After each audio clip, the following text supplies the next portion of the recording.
বন্ধুরা অবশেষে চলে যাচ্ছি আমাদের সে আজকের টার্গেট কাঙ্ক্ষিত লক্ষ্য পাতলাবন যাব। আপনারা আমাদের সাথে থাকুন, চলতে চলতে কথা হবে, গল্প হবে, আড্ডা হবে। Let's go.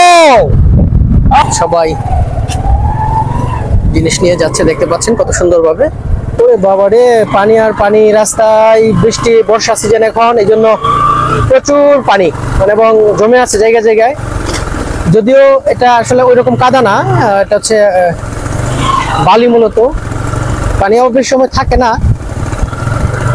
এই গ্রামটি হচ্ছে অনেক ঘনবসতিপূর্ণ, দেখতে পাচ্ছেন। আমরা ভিতরে যাব, কথা বলবো তাদের সাথে, দেখি এখানের জীবন যাপন তারা কিভাবে করছে। এই যে একজন পাহাড়ি মহিলা দেখা যাচ্ছে, লাকড়ি নিয়ে যাচ্ছে, অনেক সুন্দর দেখতে পাচ্ছি।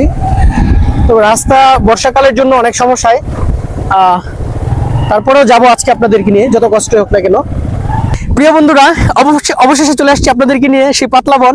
আসলে পাতলাবন কি আছে বা পাতলা নামটি যে আসছে, এটা কি মানুষ অনেকে মনে করে যে এখানে বাসা বাড়ি কি অনেক দূরে দূরে বা পাতলা পাতলা কিনা, না মানুষ এখানে একটু পাতলা বা এরকম কিছু অনেক সময় থাকে অনেকের, কিন্তু আসলে ওই রকম না। এই এলাকার যে বসতিগুলি আছে এখানে যারা আদিম যুগ থেকে বসবাস করছে পাহাড়ের পাশেই, মেঘালয়ের পাশঘেরা এই জনপদে যে মানুষজন আছে এখানে, তাদের বাড়িগুলো একটু দূরত্ব, মানে দূরে দূরে, এটার জন্যই মূলত নামটা এইভাবেই মূলত আসছে। যা সম্ভবত আর কি, আমি যতটুকু এখানে দুজনের কাছে জিজ্ঞেস করছি, যে এই জন্য হয়তো আসছে নামটা। তো যাই হোক, সবকিছু পরে আজকে আপনাদেরকে নিয়ে ঘুরবো। প্রিয় বন্ধুরা, এখন আছি আমি মহাদেও নদীর পাড়ে। সামনে যে দেখতে পাচ্ছেন, এটা হচ্ছে মহাদেও নদী। মহাদেও নদীটি মূলত আসছে হচ্ছে ইন্ডিয়া থেকে। স্বচ্ছ পানির যে স্রোতধারা, চমৎকার লাগতেছে। মানুষজন এই এলাকার মূলত আমাদের আরেকটা ব্যাপার আছে, এখানে টিউবওয়েলের পানি ওঠে না বর্ডার এরিয়াতে, এই জন্য নদী থেকে তারা পানি কুয়া করে পানি উঠায়। এটাও এখন দেখাতে পারছি না, নদীর ওই পারে যেতে হবে। তবে নদীটি অনেক সুন্দর, একদম ওই পাশে যে দেখা যাচ্ছে সামনে, এটা হচ্ছে ইন্ডিয়া, মেঘালয় রাজ্য।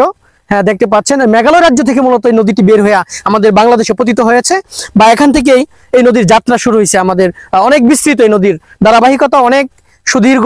তবে এখানে আসার পর অনেক ভালো লাগছে, আমার ভাই ব্রাদারদেরকে নিয়ে আসছি। কেমন লাগতেছে তোমাদের? অনেক ভালো। কেমন লাগতেছে তিলক? কেমন লাগতেছে? অনেক ভালো। হ্যাঁ প্রিয় বন্ধুরা, মেঘালয় রাজ্যের সৌন্দর্যটা উপভোগ করার জন্য বারবারই ছুটে আসি আপনাদেরকে নিয়ে। প্রতিবারের নেই, আজকে চলে আসলাম পাতলাবন। এসে এখানে ছোট বাসার দেখা হয়েছে দুইজন। কেমন আছো তোমরা? ভালো। আপনি কেমন আছেন? হ্যাঁ আছি, ভালো। ভালো আছো? তোমাদের তো বাসা এখানেই তো না? স্থানীয় তো তোমরা এখানে? ঠিক আছে, ওকে চলো তোমাদের কিনে সামনে আমরা আজকে ফুটবল খেলবো একসাথে সবাই।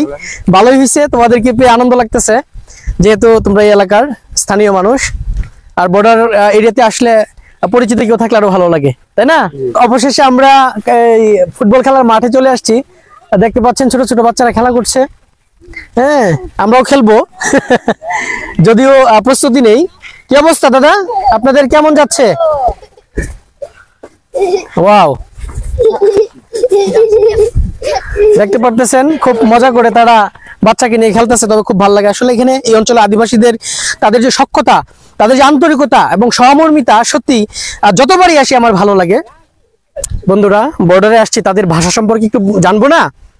তারা যে গারোদের যে ভাষা, এই ভাষাটা আজকে একটু জানবো আসলে কিভাবে বলে। আচ্ছা রিনক, তুমি কেমন আছো?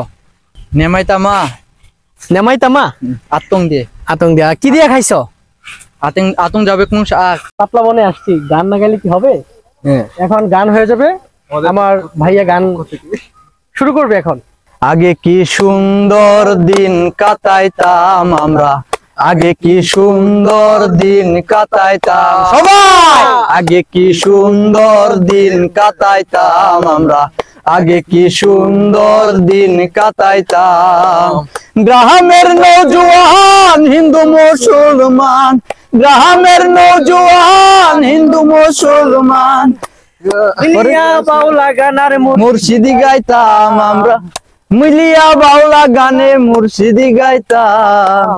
আগে কি সুন্দর দিন কাটাইতাম আমরা, আগে কি সুন্দর দিন কাটাইতাম। Thank you so much. চলে যাচ্ছি এখন, এক আদিবাসী বাড়িতে যাচ্ছি।